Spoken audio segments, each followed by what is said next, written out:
Perkenalan kelompok dulu yuk. Ini Chelsea Bintang Islaminati Presensi 6. Saya Damasya Satriawan Presensi 7. Saya Muhammad Dodi Laura Presensi 19. Saya Muhammad Kabri Wajah Presensi 23. Saya Hilnati Presensi nomor 7. Saya Muhammad Rizky Presensi 36. Kami di sini akan membahas mengenai perkembangan politik Orde Baru. Selamat menyimak. Sebelum kita membahas perkembangan politik Orde Baru, mari kita flashback asal-usul lahirnya Orde Baru. Orde Baru adalah istilah umum untuk sistem politik yang berlaku setelah berkuasanya Soeharto tahun 1966 hingga kejatuhannya pada Mei 1998. Lahirnya Orde Baru ditandai oleh munculnya Tritura, Tri Tuntunan Rakyat. Mereka menuntut pembubaran PKI, perombakan kabinet Dwikora, dan penurunan harga. Tritura semakin hari semakin radikal disebabkan sikap Presiden Soekarno yang bertolak belakang dengan aksi-aksi Tritura, terutama mengenai pembubaran PKI. Melalui Surat Perintah 11 Maret 1966 atau Super Semar, Soeharto mendapat wewenang untuk mengambil segala tindakan untuk menjamin keamanan, ketenangan, dan stabilitas politik. Surat Perintah 11 Maret 1966 merupakan titik awal muncul dan berkembangnya kekuasaan Orde Baru. Orde Baru bertujuan untuk meletakkan kembali tatanan seluruh kehidupan rakyat, bangsa, dan negara pada kemurnian pelaksanaan Pancasila dan Undang-Undang Dasar 1945. Lalu, bagaimana perkembangan politik di era Orde Baru ini? Apakah kenyataan berbanding lurus dengan tujuan awal Orde Baru? Mari kita simak. Perkembangan kehidupan politik pada masa Orde Baru. Kebijakan politik dalam negeri meliputi pelaksanaan pemilu pada tahun 1971. Pemilu yang sudah diatur melalui SIMPR pada tahun 1967 yang menetapkan pemilu akan dilaksanakan pada tahun 1971 ini berbeda dengan pemilu pada tahun 1955 atau Orde Lama. Pada pemilu ini, para pejabat pemerintah hanya berpihak kepada salah satu peserta pemilu yaitu Golkar. Alhasil, Golkar yang selalu memenangkan pemilu di tahun selanjutnya, yaitu 1977, 1982, 1987, 1992, hingga 1997. Kedua, penyederhanaan partai politik pada tahun 1973.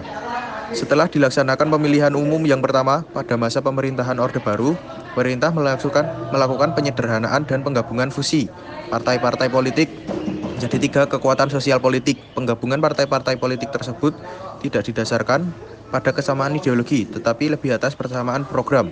3 kekuatan partai politik itu adalah P3, Partai Persatuan Pembangunan, yang gabungan dari NU, Parmusi, PSII, dan Perti. 2, Golongan Karya.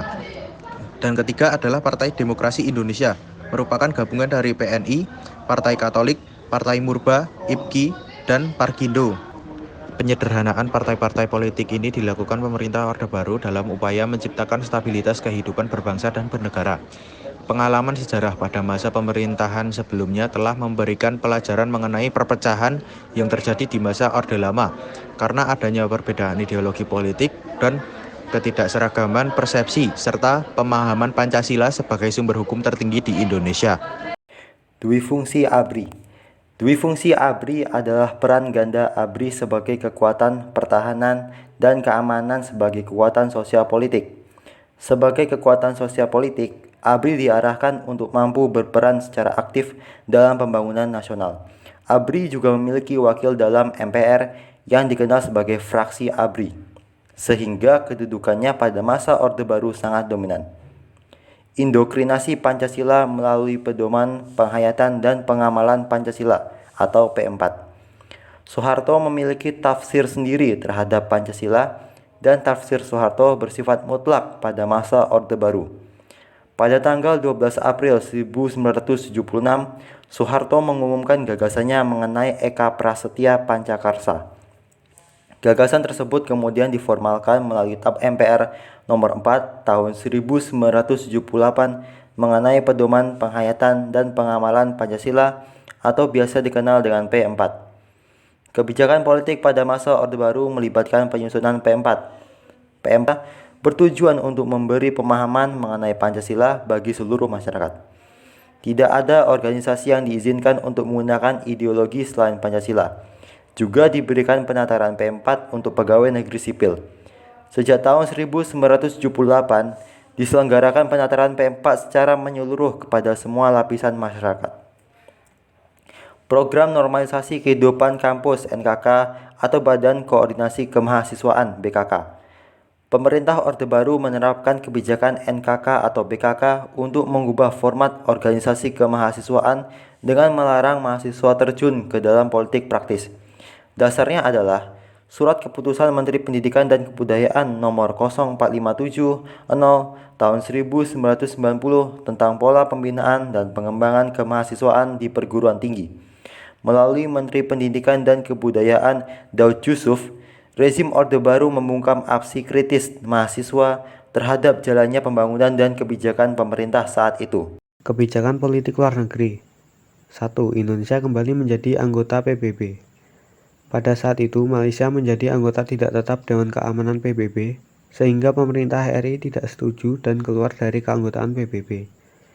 Keputusan ini berdampak besar sehingga Indonesia terkucil dari pergaulan dunia internasional dan mengalami kesulitan ekonomi serta kesulitan dalam berpolitik dunia.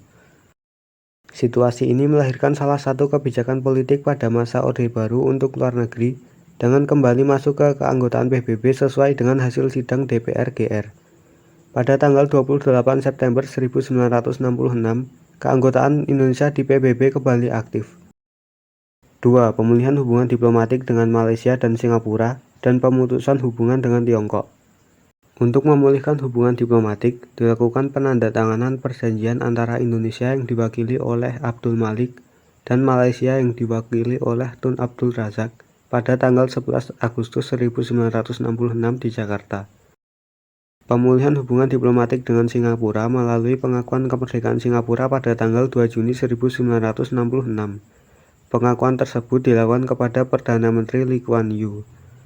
Berbeda dengan pemerintahan Soekarno yang pro kepada RRC dan berporos pada Beijing sehingga menyebabkan paham komunis tumbuh subur di Indonesia, kebijakan politik pada masa Orde Baru justru memutus hubungan dengan RRC. 3. Memperkuat kerjasama regional dan internasional. Indonesia mulai memperkuat kerjasama baik regional dan internasional dengan melakukan beberapa upaya, yaitu turut serta dalam pembentukan ASEAN, mengirimkan kontingen Garuda dalam misi perdamaian, ikut berperan dalam KTT non-blok, dan berperan dalam organisasi konferensi Islam. Selanjutnya, konflik Timur Timur. Konflik Timur Timur adalah rangkaian peristiwa yang melibatkan konflik politik dan militer di wilayah Timur Timur, yang saat ini merupakan kronologi Portugis. Setelah Portugis memutuskan untuk mendekolonisasi Timur Timur, muncul 3 partai politik utama dengan tujuan yang berbeda. Apodeti yang mendukung integrasi dengan Indonesia, Fretilin yang ingin menciptakan negara independen, dan UDT yang ingin otonomi di bawah Portugal. Perselisihan antara kelompok-kelompok ini memicu perang saudara.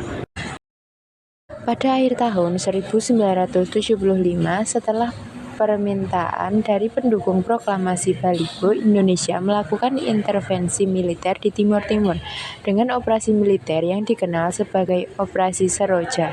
Intervensi ini diam-diam didukung oleh Amerika Serikat karena khawatir akan munculnya pemerintahan komunis di Timur Timur. Setelah operasi militer Indonesia, pemerintah Indonesia mengesahkan penggabungan Timur Timur sebagai provinsi ke-27 pada tahun 1976. Negara Barat mayoritas mendukung integrasi Timur Timur karena kekhawatiran jatuhnya Timur Timur ke tangan komunis. Mereka secara de facto dan selanjutnya de jure integrasi Timur Timur ke wilayah Indonesia. Akan tetapi, penguasaan Indonesia terhadap wilayah itu ternyata menimbulkan banyak permasalahan yang berkelanjutan, terutama setelah berakhirnya Perang Dingin dan runtuhnya Uni Soviet.